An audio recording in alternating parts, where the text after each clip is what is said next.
کنین آخر هفته تعطیل خارجی ها. ممنونم ازت. بعد واقعا تا حالا یعنی کراش نزدی رو؟ چرا؟ یه دونه کراش خارجی دارم.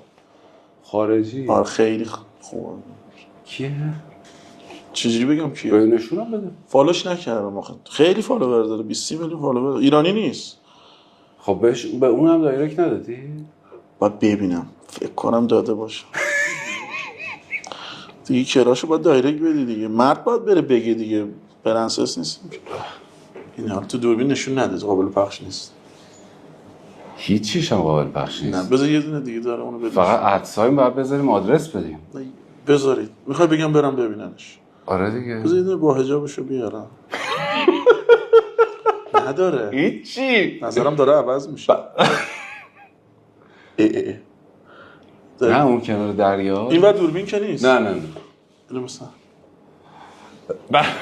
آدرس هم ندیم مثلا. پیجشو چرا؟ SO 2M E 2R I Y سامری همچین چیزیه. بعد میتونم برم ببینم دایرکت دادی بشه نه؟ آره. مسیجت.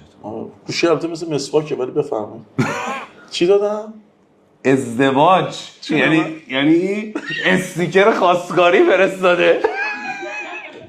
بعد تم سفر رو تم عالی.